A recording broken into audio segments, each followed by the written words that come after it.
हनुमान जी जैसा व्यक्तित्व पूरे, मैं कहूंगा जितनी भी आज तक जितनी भी चीजें हमने पढ़ी, सदा सफल हनुमान रहे। भारत को सोने की चिड़िया नहीं, हम सोने का शेर बनाना चाहते हैं।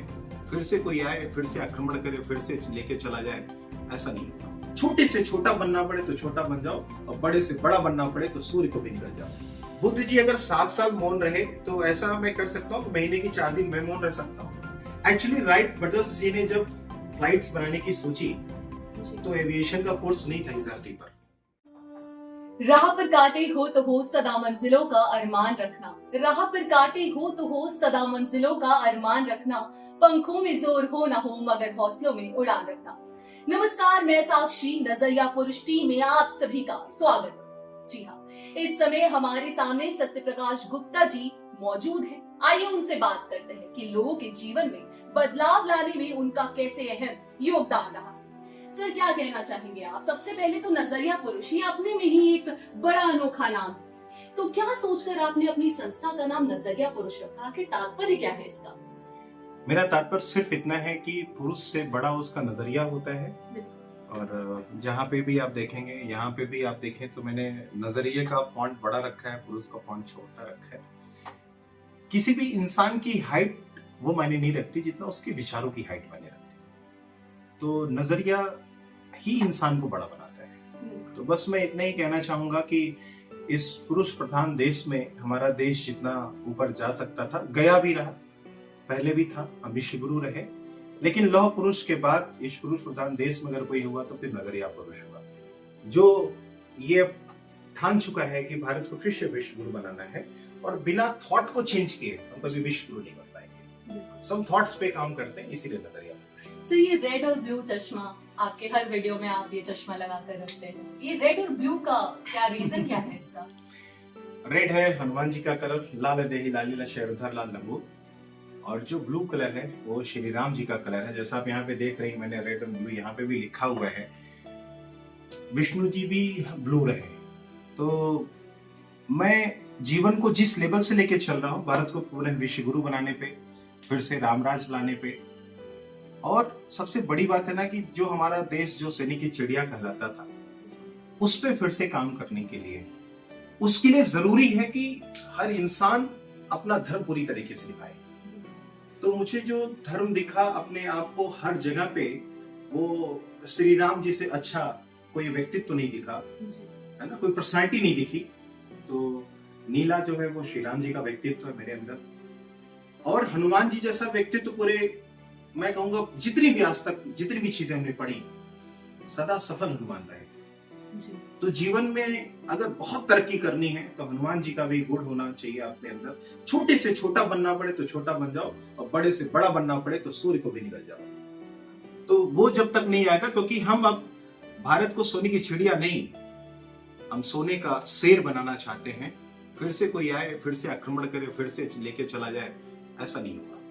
तो मैं यशवी गुप्ता आजाद नजरिया पुरुष अपने अंदर हनुमान जी का और श्री राम जी का दोनों एक अस्तित्व मानते हुए मैं अपना जीवन जीता हूँ। और इसी वजह से आज पिछले 18 सालों में 18 सेकंड भी लेट नहीं हुआ। हनुमान जी का परम भक्त हूँ। तो मंगलवार को मैं मौन व्रत रहता हूँ। इस तरीके की चीजें आप देखते हैं, मैं पहन के 24 घंटे मौन रहता हूँ, ईश्वर के साथ साधना करता हूँ। जीवन में कोई व्याधि नहीं, तो बस बहुत कुछ है। सर, इतनी पंक्चुअलिटी कैसे? मतलब 18 सालों हो गए आपको, 18 साल हो गए काम करते हुए, तो 18 सालों में 18 सेकंड भी लेट नहीं हुए, इतनी पंक्चुअलिटी कैसे? मेरा मानना है कि जिंदगी में जो लोग लेट होते हैं उनके नाम के आगे लेट लगा देना चाहिए। दुनिया की सबसे, मतलब कहते हैं ना कि आप पूरी सल्तनत एक तरफ, पूरा जितना भी आपने कमाया वो सब एक तरफ, क्या दे के आप एक सेकंड भी वापस ला सकते? तो धरती पर मैंने समय से ज्यादा तवज्जो किसी को आज तक दी ही नहीं, खुद को दी। मैंने ना बहानों की दी, दुनिया में किसी चीज को नहीं। मेरा मानना है कि जो समय चला जाएगा, भगवान भी कभी चाह के वापस नहीं आ पाएगा। बस इसी समय पे रहा। आज का जो ये दौर है, हम आम जिंदगी में देखते हैं, यंगस्टर्स की ही बात कर लेते हैं, सभी लोग बहुत डिप्रेशन में होते हैं। ज्यादातर लोग डिप्रेशन के शिकार हैं। एग्जाम्स को लेकर के, फैमिली बर्डन को लेकर के, कई बार लोग सुसाइड के कई सारे केसेस सामने आते हैं। तो किस तरीके से आप ऐसे केसेस को मैनेज करते हैं? ऐसे लोगों की काउंसलिंग किस तरीके से करते हैं? एक छोटा सा वाक्य है। जब किसी के सामने ना जीवन में, आपने शायद कभी चाय पी होगी, अगर एक कप में चाय में मक्खी गिर जाए जी। तो आप क्या करती हैं? वो चाय आप पियेंगी नहीं, वो आप वापस कर देंगी। एक मक्खी को भी आप निकाल के नहीं फेंकेंगी। लेकिन अगर घर में शादी हो और उस भगोने में, बड़े से भगोने में चाय बन रही हो, एक मक्खी गिर जाए तो क्या भगोना वाली चाय पलट देंगी? मक्खी निकाल देंगे। जब भी हम जीवन में ना समस्याओं में होते हैं, समस्याएं तब समस्याएं नजर आती हैं जब वो हमारा जो सपना है ना वो कप की तरह छोटा होता है, कप की तरह छोटा है। लेकिन जिस दिन हमारा सपना भगोने जितना बड़ा होता है ना, और फिर मक्खी मेरी छोटी होती है। अभी जैसे मैं बात करूं, ये पत्थर है, ये पत्थर मैं अपनी आंखों के सामने रख दूं तो मुझे अपना लक्ष्य नहीं दिखाई दे रहा, लेकिन लक्ष्य अगर इससे बड़ा है, ये मेरा लक्ष्य है, तो ये पत्थर तो है बीच में, लेकिन लक्ष्य इससे बड़ा है। तो जिस दिन आपका लक्ष्य बड़ा होगा तो पत्थर छोटा होगा। इतना ही जीवन में हमेशा रहा। और जब भी मैं किसी काउंसलिंग करता हूँ, मैं यही समझाता हूँ, आपके साथ समस्या इस वजह से आपको पीछे करेगी क्योंकि आपका लक्ष्य छोटा है। जिस दिन लक्ष्य बड़ा दिख जाएगा, जीवन बड़ा दिख जाएगा, मानव का जीवन मिलना इस धरती पर, एक भगवान भी तरसते हैं इस धरती पर जन्म लेने के लिए, मानव का जीवन पाने के लिए। तो ऐसे बहुत सारी चीजें होती हैं, हम बस उनको आधे घंटे सुनते हैं, उनका विचार देखते कहाँ से छोटा है, कहाँ से अपने आप को चीजें कर सकते हैं। जैसे कहते हैं ना कि लोग कहते हैं कि ये आधा गिलास भरा है, आधा गिलास खाली है। मैं कहता नहीं, ये आधा भरा भी है और आधा जो खाली दिख रहा है ना उसमें ऑक्सीजन भरी हुई है। कुछ भी खाली जीवन में नहीं है, बट आपका देखने का नजरिया, मैं उसका नजरिया चेंज कर देता हूँ। और ऐसे ही करते करते आज सैकड़ों लोगों को मैंने मौत के मुंह से बचाया, सुसाइड करने से बचाया, लाखों लोगों को ट्रेनिंग दी, मजा आ रहा है काम करने में। आपको देखकर ऐसा लगता है कि आपने अपने ऊपर विजय हासिल कर ली है, इस पर क्या कहना है आपका? बुद्ध जी से मैं एक चीज सीखता हूँ, ये करीब 7 साल मौन रहे, मैं भी करीब 89 साल 10 महीने 3 दिन मेरी इस धरती पर आई हुई। ठीक है, करीब 38 इयर्स में जी चुका हूं, तो करीब 51 साल अभी मुझे जीना बाकी है। तो मैंने कैलकुलेशन की, बुद्ध जी अगर 7 साल मौन रहे तो ऐसा मैं कर सकता हूँ, महीने की 4 दिन मैं मौन रह सकता हूँ। तो मैंने मंगलवार चुना, अपने प्रभु का दिन चुना, हनुमान जी का दिन चुना। तो 4 दिन अगर रहेंगे तो 12 महीने में कितने रहेंगे? 48 दिन। अगर मैं अभी धरती पर 51 साल जीऊंगा तो मैं कितने दिन जीऊंगा? 2448 दिन मैं मौन रहूंगा। डिवाइडेड बाई कर देते हैं इसको, 2448 को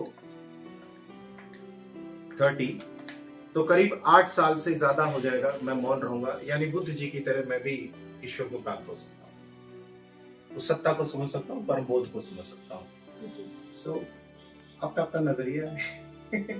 सर, आपको मनोरोग विशेषज्ञ के तौर पर बुलाया जाता है जी, तो कैसा लगता है आपको कि बिना डॉक्टर बने, बिना किसी डॉक्टरेट डिग्री के आपको इस तौर पर आपको सम्मानित किया जाता है, ऐसे लोग आपको जानते हैं? मैं बस सभी से यही कहना चाहता हूँ, हर कोई जीनियस है, हर किसी के अंदर कोई ना कोई कला है। ये मेरे अंदर मां सरस्वती की कृपा है कि मेरे अंदर वो चीज है, मेरा जीवन ऐसा है। थॉमस अल्वा एडिसन को लोग क्या समझते थे, अल्बर्ट आइंस्टीन को लोग क्या समझते थे, बट कितने पेटेंट्स उसके नाम है।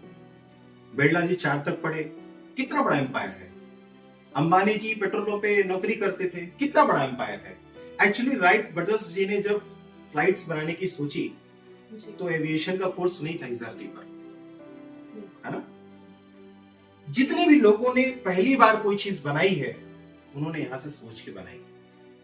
पढ़ाई उसकी बाद में होती है, तो डॉक्टर की पढ़ाई ना बाद में होती है, डॉक्टर लोग पहले बनते हैं। आज हमारे पास है तो चीजें, मेरा मानना है कि हर चीज दुनिया में कम से कम 2 बार तो बनती है। पहले नजरिया बनाता है धरातल पे, बाद में बनती है। तो अच्छा एक चीज पीयूष जी, कभी आपने पंचर बनाने वाले से पूछा आपके पास पंचर बनाने की डिग्री है? नहीं पूछा ना। चोरी करने वाले से कभी आपने पूछा आपके पास चोरी करने की डिग्री है? कहां से मास्टरी की हो?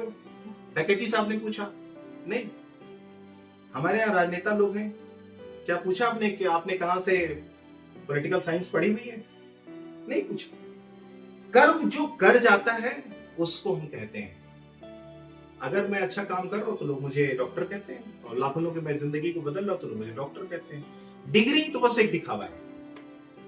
अगर डिग्री ही सब कुछ है तो ऐसा क्यों है कि डॉक्टर के नाम के आगे डॉक्टर की डिग्री लग जाने के बाद वो कमा क्यों नहीं रहा है? नाम के आगे इंजीनियर की डिग्री लग जाने के बाद उसको क्यों नहीं जॉब मिल जाती है? एक्चुअली डिग्री से हम कुछ नहीं करते हैं, थोड़ा बहुत करते हैं। हम जो कुछ है ना अपने काम से काम करते हैं। अगर आपका काम महत्वपूर्ण है, आप काम को ईमानदारी से करते हैं, तो आपके पास डिग्री हो या ना हो। पहाड़ काटने के लिए दशरथ माझी का विचार चाहिए साहब, डिग्री नहीं चाहिए। एवरेस्ट फतेह करने के लिए विचार चाहिए, फिर पैर हो या ना हो, डिग्री नहीं चाहिए साहब। डिग्री हमारे हिसाब से कोई मायने नहीं रखती है। डिग्री को हमने देख के मैकाले की शिक्षा पद्धति को अपना के बहुत पीछे चले। इस बात से ये तो पता चलता है कि आपके लिए आपका कर्म, आपका काम, कर्म प्रधान विश्व जग राखा, कर्म प्रधान विश्व जग राखा। आपका इंस्पिरेशन कौन है सर? बहुत सारे लोग हैं, मैं तो हर जगह से सीखता रहता हूँ। मेरे जो गुरु हैं, आध्यात्मिक की गुरु देखा जाए तो हमारे जो प्रभु के भी गुरु हैं, सूर्य भगवान जी। तो यहाँ पे जो लाल और नीला है, वो लाल हमारे सूर्य जी का कलर है, नीला चंद्रमा का कलर। तो मैं हमेशा कहता हूँ जब तक सूरज चांद रहेंगे, नजरिया उस धरती पर सबको याद रहेंगे। तो हम उनकी चाल से चलते हैं। मॉर्निंग में 3:30 बजे उठते हैं, उन्हीं के हिसाब से चलते हैं, पूरे विश्व में देखते हैं। मैं हर किसी जगह से भी सीखता हूँ, हर किसी से मैं सीखता हूँ। मतलब मेरे पास सीखने की ना, ये देखें क्या है, ये देखें, मैं ऐसे ही सिखाता हूँ और सीखता हूँ। मैं कहता हूँ जब आपको कुछ भी साफ करना रहता है, आप साफ कपड़ा मांगते कि गंदा? टेबल गंदी हो गई, क्या मांगेंगे? गंदा कपड़ा। टेबल साफ करनी चाहिए, लेकिन कौन सा? मैं कहता हूँ साफ गंदे कपड़े की बहुत जरूरत है। जिंदगी आपकी शुरुआत होती है। थॉमस अल्वा एडिशन की तरह 10,000 बार प्रयोग करने की जरूरत नहीं है। आपको अपना सपना जीना है ना, तो क्या 10,000 बार सिर्फ आप सोच भी सकते हैं? हम ये सिखाते हैं, हम हर जगह से सीखते हैं। हम देखिए याद रखें, हम इससे क्या सीखते हैं? जीवन मृत्यु है या जन्म है। लोग बर्थडे मनाते हैं, मैं कहता हूँ आप किस बात की खुशी करें? एक दिन तो आप मर रहे हैं, लेकिन बिना मरे कोई जन्म भी नहीं लेगा। तो हम सब कुछ सीखते हैं। देखिए ये भी रखे हुए हैं, हम इससे क्या सीख सकते हैं? मैं इससे ये सीख सकता हूँ, अगर ईश्वर ने मुझे जितना दूर देखने की आंखें दी हैं, उतना ही ठीक। अपनी आंखों से कितनी दूर देख सकते हैं? कितने किलोमीटर दूर देख सकते हैं? आप कितनी दूर देख सकती हैं? जितना तब भी 100, 200, 500 मीटर कितना दूर? Almost 100 metre. थोड़ा आंख ऊपर करिए, सूरज चांद सितारे भी आपको दिखाई देंगे यहाँ से, है ना? हम लाखों अरबों किलोमीटर देख सकते हैं, लेकिन हमको चील जैसी आंखें नहीं दी ईश्वर ने कि 5,000 किलोमीटर से हमें कोई चीज मरी हुई है ऐसी चीज दिखाई दे। अगर वैसी आंख देती तो शायद हम दही नहीं खा पाते, कीड़े नजर आते, सिरके नहीं खा पाते हम। तो मेरे पास सीखने के लिए अगर देखा जाए तो मैं वैसी चीजों को सीखता रहता हूँ। हाँ देखिए, सब सीखता हूँ मैं। ओढ़नी से क्या सीखता हूँ? मैं कहता हूँ ये बाथरूम में रहती है, लोग गंदगी करते हैं, फिर भी ऐसी महकती, गंदगी नहीं पता चलती। मैं तो सीखता रहता हूँ। मैं सीखता हूँ कि भैया दुनिया में कोई कुछ करे या ना करे, मेरा अगर किरदार महकेगा, मेरे आसपास जितने भी लोग गंदगी कर रहे होंगे, मुझे समझ में नहीं आए, लोगों को भी समझ में। तो सीखने के लिए तो हर चीज है। ये से बॉल से भी सीखता हूँ। ये धरती हमें कुछ देती नहीं है, जो हम इसको देते हैं उसको लौटा देती है। सीखने के लिए तो इंस्पिरेशन क्या है? हम हर जगह से सीखते हैं। हम इस सेल से सीखते हैं। ये सेल कई चीज चला सकता है, घड़ी चला सकता है, रिमोट चला सकता है, लेकिन ये तब चला सकता है जब ये खुद चार्ज हो। इसका चार्ज होना जरूरी है, हमारा चार्ज होना जरूरी है। हम बहुत कुछ चला सकते हैं। हम पहले अपना घर चलाते हैं, फिर परिवार चलाते हैं, फिर देश चलाते हैं। हम एक्चुअली अकेले नहीं चलते हैं, हमारे साथ हम चलते हैं, हमारा परिवार चलता है, हमारा समाज चलता है, हमारी जाति चलती है, सब कुछ चलता है, हमारे संस्कार चलते हैं, बहुत कुछ चलता है। लोग बस छोटा सोचते, इस वजह से वही रहता है। सर, आज की जनरेशन के लिए आपका क्या मैसेज है? किस तरीके से लोग अपने आप को मोटिवेटेड रखें? बहुत सारे लोग होते हैं हमारे आसपास जो हमको बहुत ज्यादा डिमोटिवेशन देते हैं, तो खुद को मोटिवेटेड कैसे रखा जा सकता है? बड़े लक्ष्य बनाओ। 2.5 एकड़ प्रेम का पढ़े सो पंडित हो। मैं कहूंगा अगर लक्ष्य है तो पहला चीज है लक्ष्य बनाओ 2.5 अक्षर का, और दूसरा 2.5 अक्षर का है वर्ड है वो प्रेम। अपने लक्ष्य से प्रेम कर लो, दुनिया की कोई ताकत फिर आपको पीछे नहीं कर सकती। सिर्फ 2 शब्द देना चाहूंगा, 2 वर्ड। मतलब एक तो लक्ष्य होना चाहिए आपका, और दूसरा लक्ष्य से प्रेम होना चाहिए। और अगर इन तीनों चीजों के साथ करना है तो जो भी करना दिल से करना। दिल से आप काम करेंगे तो आप एंजॉय करेंगे, कभी भी पीछे नहीं रहेंगे, और दिमाग से 5,000 ज्यादा गुना आप अच्छा काम करेंगे। कनेक्टिविटी रहेगी। आर्मी दिल से है, दिमाग से नहीं। तो जीवन में जो भी करना दिल से करना बस। सर लास्ट क्वेश्चन हम लोग एंड करेंगे इसी से। जी सर आपके लिए सबसे बड़ा मोटिवेशन क्या है? कोई विजन आपका कि आप इतने मोटिवेटेड रहते हैं, आपको देख करके लाखों लोग इंस्पायर हो रहे हैं रोजाना, तो आपका सबसे बड़ा मोटिवेशन? किसी के काम जो आए उसे इंसान कहते हैं, जो ज्यादा काम आ जाए उसे भगवान कहते हैं। मेरा सबसे बड़ा मोटिवेशन ये है कि मैं इस देश के काम आऊं, तो ना हिंदू हो, ना मुस्लिम हो, ना सिख, ना ईसाई हूं, जो भी प्यार से मिला मैं उसी का भाई हूं। भारत माँ का प्यार, मैं हिंद का दुलार हूं, इस देश के भविष्य का मैं भावी कर्णधार हूं। मैं अपने देश के कमाना चाहता हूं। जो लोग कहते हैं ना कि देश को लूटते हैं, आज चोरी करते हैं, डकैती करते हैं, वो कहते हैं ना कि जैसे मैं आपके अगर अपने घर का हूं तो आप कहेंगे मेरी घर की बात है, तुम क्यों बीच में बोलोगे? तो जो लोग देश को अपना समझते हैं वो देश को लूटते हैं, लेकिन जो लोग देश के लिए खुद को समझते हैं वो देश पे न्यौछावर होते हैं। आर्मी देश को अपना नहीं समझती है, कोई लूटती है, वो देश पे उनका हो जाती है।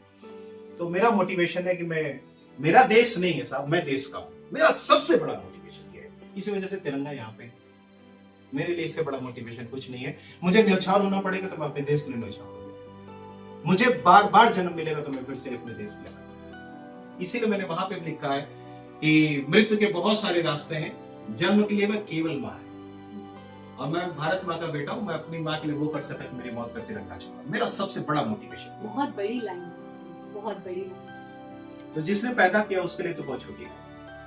वन मैन आर्मी है सर आप। बस ईश्वर ने जो काम दिया है, डायरेक्टर वो है, हमको तो जो रोल मिला अदा कर रहे हैं। जी। तो इस दौरान आपने देखा कि किस तरीके से सत्य प्रकाश जी ने हमें बताया कि अपने जीवन को हम कैसे बेहतर बना सकते हैं और किस तरीके से प्रगति की ओर आगे बढ़ सकते हैं। फिर मिलेंगे कुछ महत्वपूर्ण जानकारियों के साथ, तब तक के लिए धन्यवाद।